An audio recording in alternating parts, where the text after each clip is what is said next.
Birbhum cash recovery पर सियासत और तेज हो गई है। मंत्री दिलीप घोष ने बड़ा दावा करते हुए और बड़े नाम सामने आने की बात कही है। बीरभूम में हाल ही में हुई भारी भरकम नकदी बरामदगी के मामले को लेकर पश्चिम बंगाल की राजनीति गर्मा गई है। राज्य सरकार के मंत्री दिलीप घोष ने इस मामले पर प्रतिक्रिया देते हुए कई गंभीर आरोप लगाए। दिलीप घोष ने दावा किया है कि बीरभूम में नकदी बरामदगी का मामला सिर्फ शुरुआत है और जांच आगे बढ़ने पर इससे भी बड़े और प्रभावशाली लोगों के नाम सामने आ सकते हैं। उन्होंने कथित बालू और कोयला कारोबार से जुड़े टुल्लू मंडल का भी उल्लेख करते हुए आरोप लगाया कि वह कई नेताओं के संपर्क में था। हालांकि इन आरोपों की स्वतंत्र पुष्टि नहीं हुई है। दिलीप घोष ने तृणमूल कांग्रेस पर भी निशाना साधते हुए आरोप लगाया कि राज्य में अवैध कारोबार और भ्रष्टाचार का एक संगठित नेटवर्क काम करता था। उन्होंने यह भी दावा किया कि जांच एजेंसियों की कार्रवाई से अब कई मामले सामने आ रहे हैं।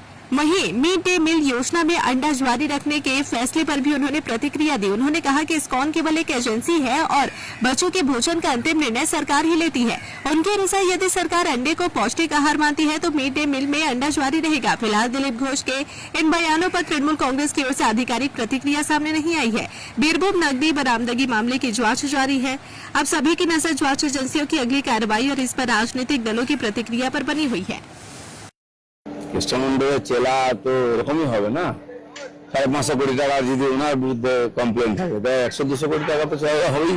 কিভাবে লুট হচ্ছে, কেন বীরভূম গরিব, কেন মুর্শিদাবাদ গরিব, সারা দেশের দৃষ্টিতে আজকে এগুলো গরিব জেলা, কেন গরিব বয়ে যাচ্ছে, ওখানকার সম্পদকে লুট করছে কিছু লোক, সাধারণ জনতা গরিব আছে।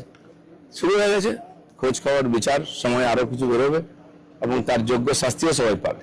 ভালো তৃণমূল হয়ে মদন মিত্র, অনুব্রত মণ্ডল এরা আপনাদের প্রতি, আমি ভালো তৃণমূল খারাপ তৃণমূল কিছু মনে করি না, তৃণমূলটাই খারাপ, তাই তো লোকে বিদায় দিয়েছে। আর যেখানেই যাক, স্বর্গে গেলেও কেউ পার পাবে না যদি অন্যায় করে থাকে।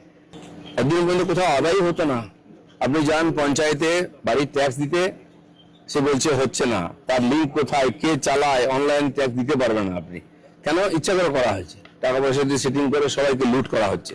তো এই যে রাজস্ব, এত জমি বাড়ি বিক্রি হচ্ছে, বারবার হাত বদল হচ্ছে, কেন রাজস্ব আসতো না? সব সেটিং হয়ে যেত।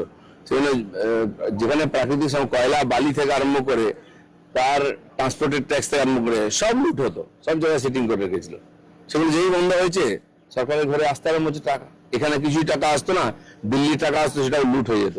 সেখানে উন্নয়ন তো অনেক দূরে ছিল পশ্চিমবঙ্গ, এবার গতি আসছে। মিড ডে মিলে ডিম ডিম করে অনেকে হাহাকার করলো, অনেক লেখালেখি ফেসবুকে হলো, আলটিমেটলি সিদ্ধান্ত হলো যে ইসকনের মিড ডে মিলেও ডিম দেওয়া হবে। ওনারা সবাই বললেন যে এটা চাপে পড়ে হচ্ছে। শুনুন, ইসকন ঠিক করবে না কি খাওয়ানো হবে, তারা একটা এজেন্সি, আগেও তো ছিল, সেই ডিমটা তো নেতারা খেয়ে নিত, তখন কিছু বলেননি কেন? আজ যে সরকার মনে করে পুষ্টির জন্য কম পয়সায় বাচ্চাদের ডিম খাওয়ানো হবে, ডিম তো আমরা হরিণঘাটা থেকে সাপ্লাই করি, তো নিশ্চয়ই ডিম খাওয়ানো হবে। যেটা মনে হবে ডাক্তাররা বলবেন, তার একটা ব্যবস্থা আছে, সে অনুযায়ী হবে। কোনো এজেন্সি ঠিক করবে না কি খাওয়াবে। अगर आप अपने बिजनेस, शॉप, कंपनी या सर्विस को ज्यादा कस्टमर तक पहुंचाना चाहते हैं एडवर्टीजमेंट के जरिए, तो आप न्यूज टैग इंडिया और हालात बंगाल से कांटेक्ट करें। फोन नंबर 9831060581 या फिर 8240148182 पर कॉल करें।